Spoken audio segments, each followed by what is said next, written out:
Pessoal, tudo bem? No vídeo de hoje a gente vai falar sobre a Baixa Idade Média.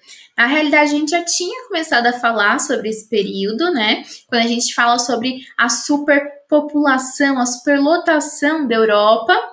E aí também a gente acaba falando das cruzadas, mas não foi só isso que aconteceu na Baixa Idade Média. Quando você acha que tá ruim, sempre pode piorar. A gente vê por esse período. Porque nesse momento a gente vai ver que vai aparecer doenças como a peste negra, vai aparecer também crises de um sistema feudal. Então a forma como todo mundo, toda aquela sociedade ali se organizava, vai ruir, né? Então, como que eles vão se organizar a partir de agora? Chuvas muito fortes que vão castigar, então, a região europeia, né? Então, acabar com a produção dos camponeses e gerando fome. Vai se ter guerra. Tudo isso a gente vai ver hoje, tá bom? Vamos lá, gente. Então, tentar entender quais foram as consequências das cruzadas para essa região, né? A gente sabe que as cruzadas foram expedições militares que tinham o objetivo, então, de conquistar a Terra Santa, mas que isso foi um fracasso, né? Não deu muito certo. Mas a gente não pode falar da mesma maneira para a questão comercial. Lembra quando eu falo para vocês dos interesses? Então, e um dos interesses, o único ali que deu certo realmente, né, foi a questão comercial. Quando a gente, então, vê que eles dominam o porto de Zara, dominam o porto de Constantinopla, e isso acaba fazendo com que o mar Mediterrâneo se abrisse ao comércio oriental, tá bom?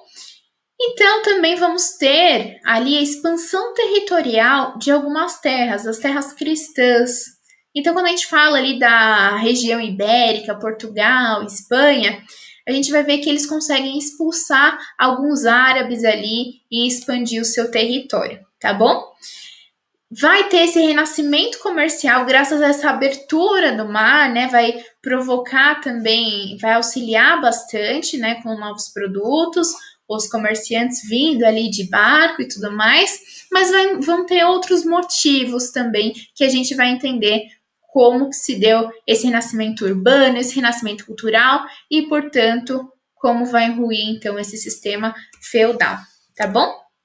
Gente, quando a gente fala, então, da Europa nesse período, ali estava cheia de gente, tinha muita gente mesmo. A gente está falando ali mais ou menos na época de um ano 1200, mais ou menos.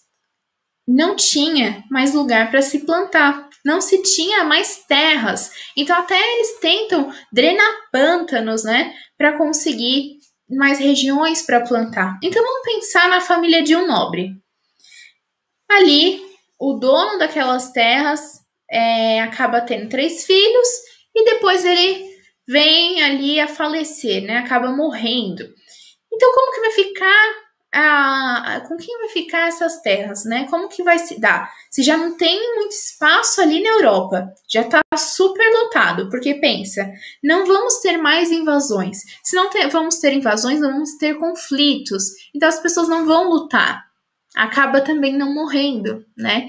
Então, aquela população está muito grande. Só tem uma terra para 3 filhos. Bem, a gente pode mandar ali para o clero, né? Ele pode ir. O outro vai ficar com a terra. E o terceiro? O que vai acontecer com ele? Bem, eles vão falar assim, ó, toma umas moedinhas aqui de ouro e tchau. Vai, tenta se virar, porque não tem o que fazer. É triste, mas é a vida.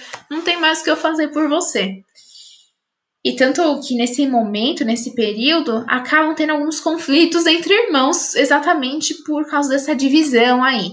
Então acaba surgindo os nobres empobrecidos, que vão, então, se refugiar, né, ali nos burgos. Esse movimento, quando você sai dos campos e vai para os burgos, se chama êxodo rural. Por quê? O que são burgos, né? São fortificações que ficam ali em torno do castelo, né? Então são cidadelas ali que vão se formar realmente como cidades. E aí a gente tem a palavra burguês, né? Agora a gente vai entender o porquê que é esse burguês. Porque, na verdade, é uma palavra que surge nesse momento e que a gente vai ressignificando conforme o tempo. Hoje, pra gente, burguês, né? Igual a música do Seu Jorge fala, burguesinha, né? É quem tem dinheiro, ou mais, falando mais tecnicamente, é quem tem os meios de produção, quem é dono, então, de uma fábrica, de uma empresa, né? Quem é dono do seu próprio negócio, né? Nesse momento, não.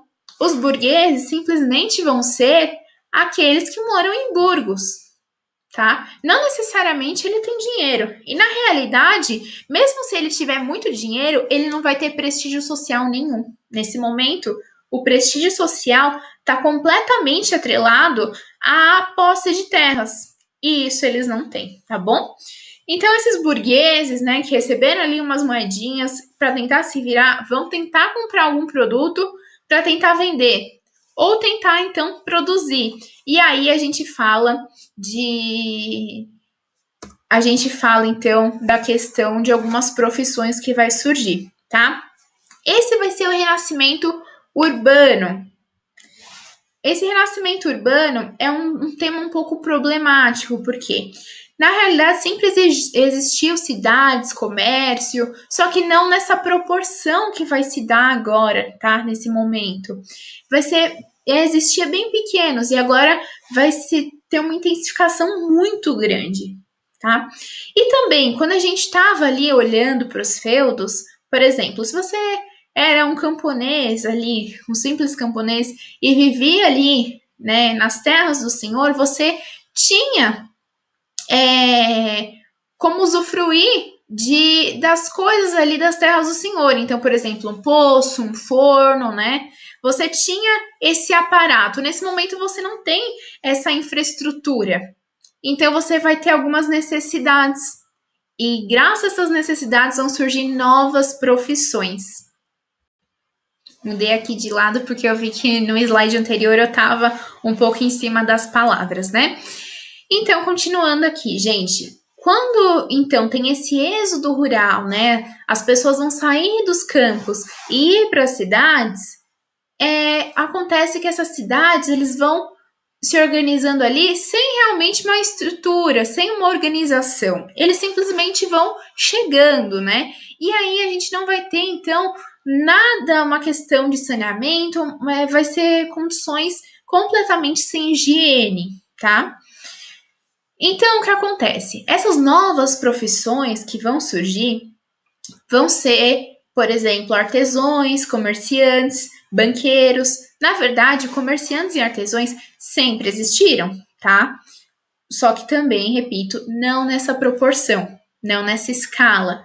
Os que já existiam vão ser mestres de ofício e vão contratar aprendizes. Só que você me fala, vai contratar e pagar com o quê? Bem, eles não vão pagar. A forma de pagamento é uma troca, né? Então, você aprende aqui como que é que faz o meu serviço, como é que faz tudo isso, e eu te dou comida e te dou moradia. Mas não vou receber nada? Não, não vai receber nada. Já está aprendendo ali, por isso nome aprendiz. Só vai receber, então, o seu alimento, né? E uma moradia. Agora também vão surgir os jornaleiros. Mas nessa época já tinha imprensa? Não, não é de jornal. Os jornaleiros são aqueles que trabalham por período, por jornada. Da palavra jornada que vem jornaleiro, nesse sentido, nessa época, tá bom? Então, sabe que hoje a gente conhece como freelancer, aquele que trabalha, vou trabalhar para ele 2 dias, e aí recebe por esses 2 dias? Então, esse vai ser o jornaleiro. Ele vai ser contratado, então, por algum tempo determinado, por jornada, e vai receber proporcional a esse período, tá bom? De tempo que ele trabalha. E aí, como vai crescendo essa questão do comércio, dos artesãos, eles vão ter corporações de ofício. Essas corporações, elas vão tabelar preços e vão também se ajudar. Por isso, cooperações. Você me falou assim, mas eles eram concorrentes. Como que eles vão se ajudar, dá uma dica. Olha, usa esse couro que é melhor, viu? Ou, vamos combinar esse preço aqui? Gente, essa ideia ali de uma lógica capitalista que a gente tem hoje não existia nessa época, tá?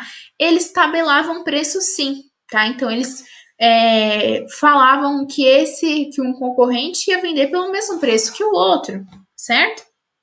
E também se ajudavam nesse sentido. Então, esse momento ainda não existe essa lógica capitalista.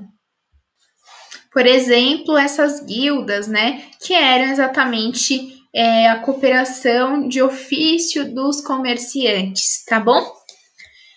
Vamos lá, então, para a questão comercial. Como eu já tinha dito, né, esse crescimento populacional nas cidades da Europa vai aumentar e passar por transformações. Então, o que acontece é que vai surgir essas novas profissões e também o dinheiro vai começar a circular de uma forma mais intensa. Por isso aí também surge a questão dos banqueiros, né? Vai começar então a se usar mais a questão monetária das moedas, tá? Essa questão do renascimento comercial tem a mesma questão do título que eu falei do renascimento urbano, né? Na verdade, não é um renascimento, é uma intensificação, tá? Por conta exatamente desse êxodo rural, as cidades que já existiam vão crescer e outras vão surgir. Então, a gente explicou como que se deu essa questão do surgimento da burguesia, né? Graças a esse processo de urbanização, desse renascimento, dessa intensificação urbana e comercial. E a gente vai entender, então, que esse processo é fundamental para começar uma crise no sistema feudal, tá? Nesse momento não vai realmente finalizar tudo. Vão acontecer outras coisas que vão ser fundamentais para ruir esse sistema, tá bom? Então vamos lá para a parte da questão das doenças, da peste negra, né? Ou peste bubônica também. Por que tem esse nome? Bubônica, o que é isso? Peste negra, né? Bem, antes de falar disso, a Europa tinha passado por uma série de chuvas assim que castigou realmente os camponeses, principalmente, que perderam ali toda a sua plantação. Então, não tem como abastecer ali então os comércios, as pessoas vão passar muita fome, tanto que 10% da população europeia vai morrer de fome, tá? E aí aparece a peste, quando a gente acha que tá ruim, sempre pode piorar.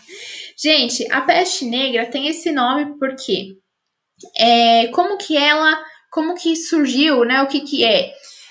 Através de uma bactéria que tem na pulga do rato, conseguiram visualizar isso? A bactéria da pulga do rato vai contaminar, então, os seres humanos, que através dos navios, né, que vão fazer esse comércio aí com a rota oriental, porque esse vírus apareceu na China como uma crise realmente, na verdade ela já existia, essa doença já existia em outros lugares, mas não dessa forma, nessa proporção, tá?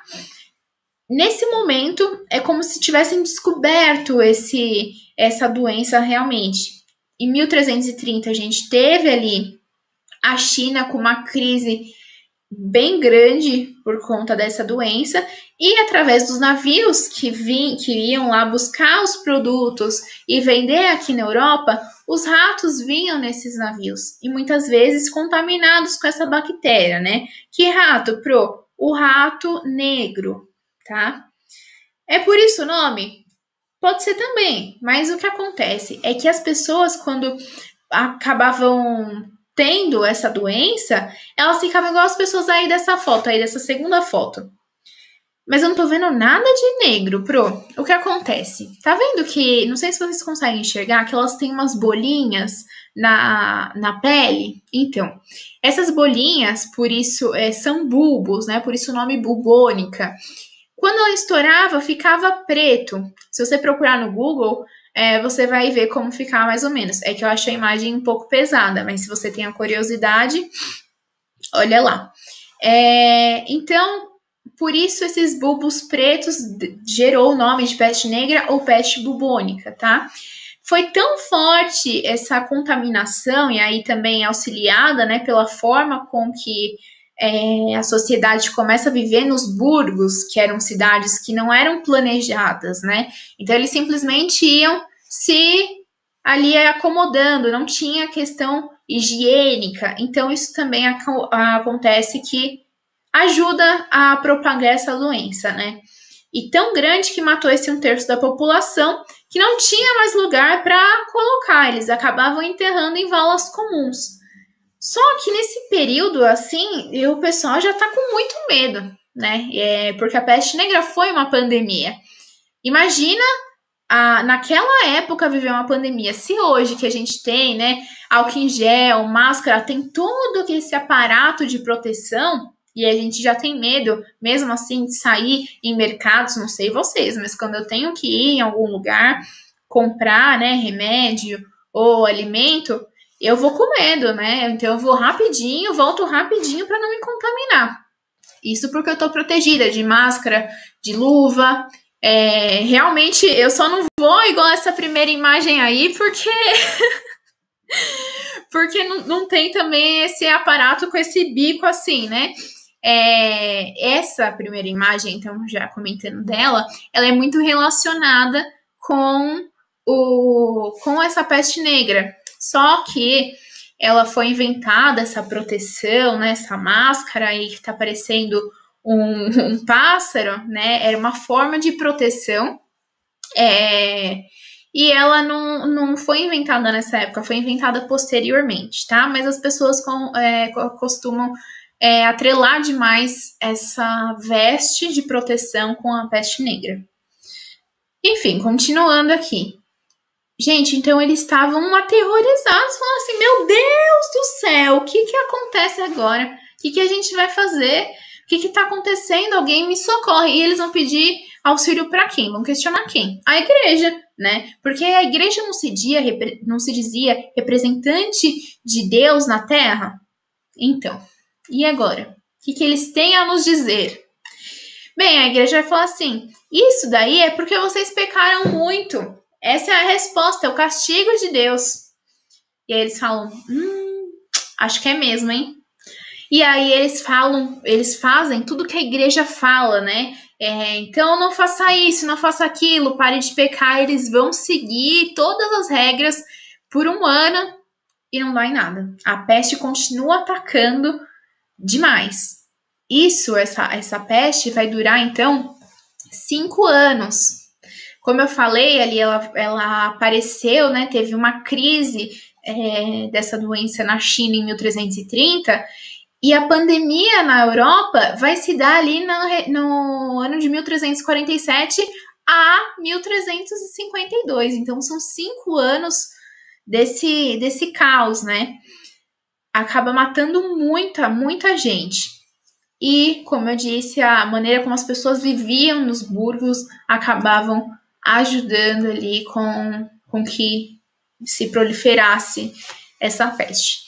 Quais foram as consequências dessa doença para a Europa? Bem, primeiro que as pessoas vão morrer, então tem uma diminuição demográfica, tá? Falta de mão de obra. Se 1/3 da população morre, quem que vai fazer o serviço que esse 1/3 fazia, né? Então, tem uma falta de mão de obra aí. Gente, eles vão mudar os seus costumes, o seu comportamento e até o seu pensamento. Eles vão começar a questionar a Igreja Católica. Tem noção disso?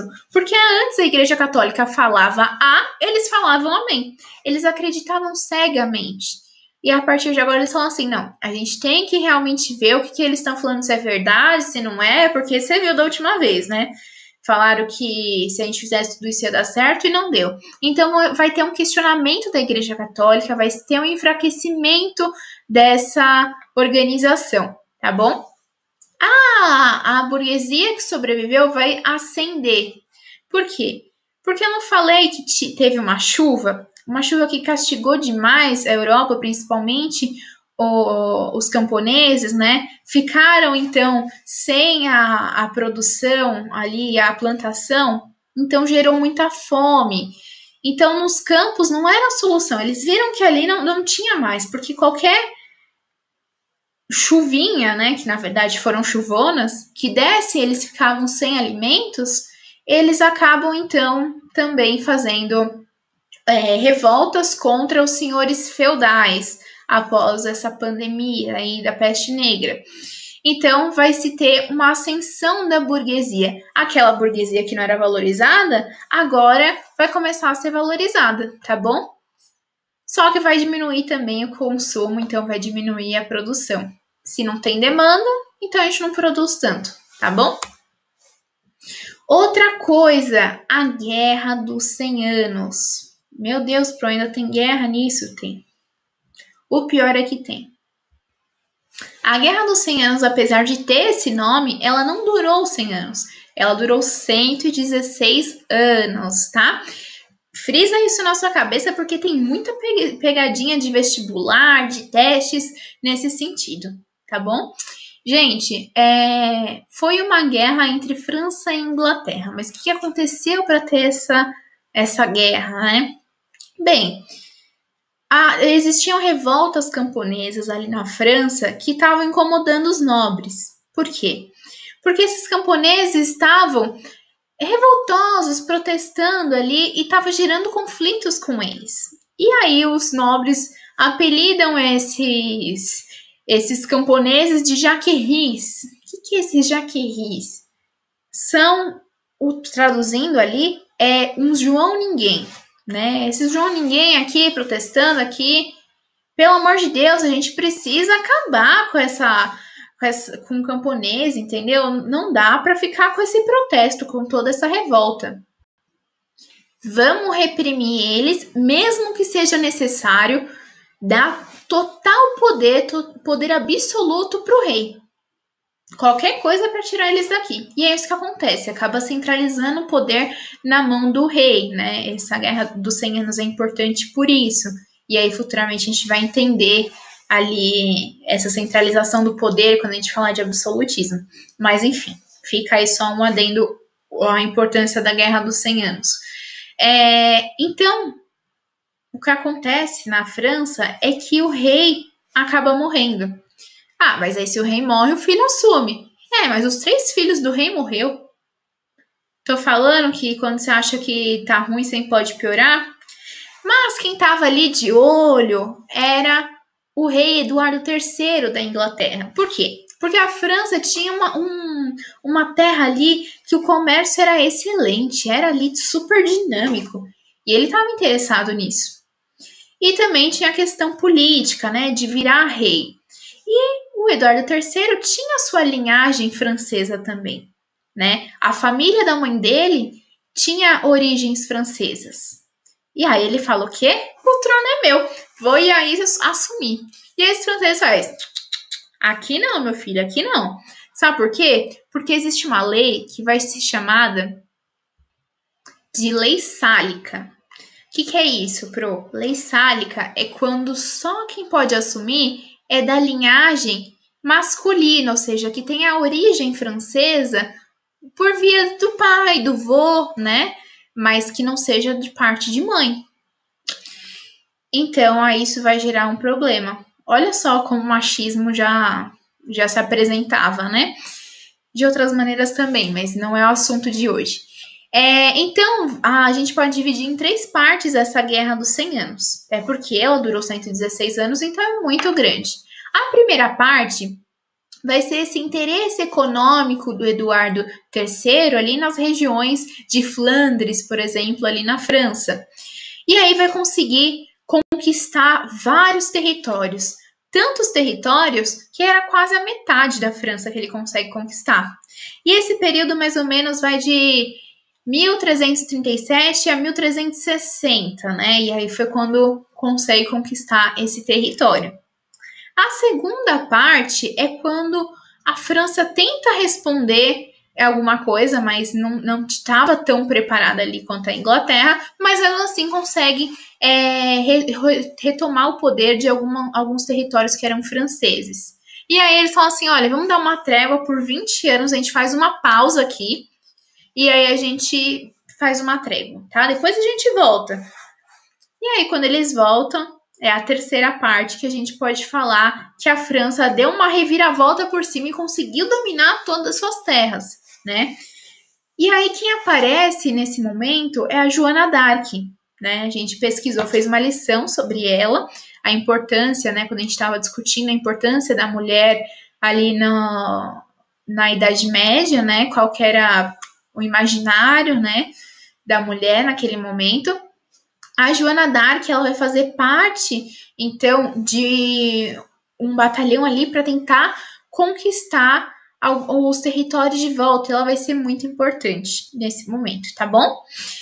Quais foram as consequências dessa guerra? Mas já acabou a guerra? Quando ali a França consegue retomar as suas terras, eles, assim, quem ganhou? Eu acho meio difícil falar quem ganhou, porque a Inglaterra tinha conseguido ali tomar posse de várias terras da França. Aí a França estava conseguindo algumas coisinhas e aí deram uma trégua. Depois a França foi lá e reconquistou tudo de novo. Ou seja, é meio difícil falar que alguém ganhou, mas quem saiu por cima foi a França, por ter reconquistado, né? Só que, quando a gente fala de guerra, a gente fala de gastos financeiros, né? Então, existe uma crise econômica depois da guerra. E também o empobrecimento dos nobres, porque quem vai lutar na guerra são os cavaleiros, são esses nobres, mas eles vão lutar não com o dinheiro do rei, né? Não com o dinheiro ali do que ele está representando, mas sim com o seu próprio dinheiro. Então eles vão perder muito dinheiro. Mas por que eles faziam isso?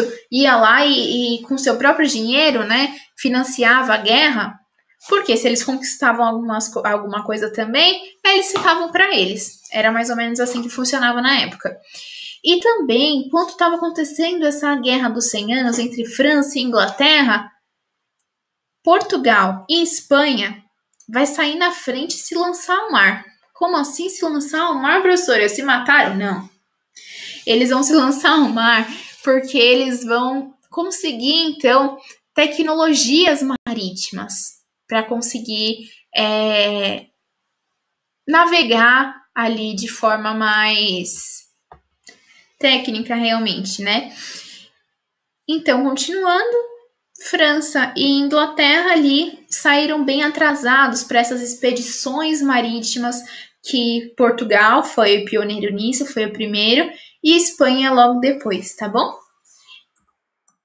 E aí, gente, então a gente conclui que todos esses fatores foi muito importante para contribuir para a mudança da Idade Média, né? Então, do homem medieval, seu pensamento, a sua cultura, a forma de se organizar socialmente, né? Isso porque o pensamento dele vai mudar com todas essas coisas, eles vão aprendendo coisas novas, né? Por exemplo, vão aprendendo a questionar então a Igreja Católica. Então, o pensamento dele muda em relação a isso. Vai aprender, então, se organizar socialmente nos burgos. Então, vai ter o surgimento das cidades nesse momento, e não apenas mais ali no feudo do senhor feudal, né, onde a gente viu que aconteceram revoltas, e aí acaba tendo uma crise, né. Então, tudo isso contribui. Inclusive, a peste negra contribuiu para mudanças de comportamento também, como a gente viu. E então a gente vai depois falar da era moderna, de um homem renascentista, tá bom?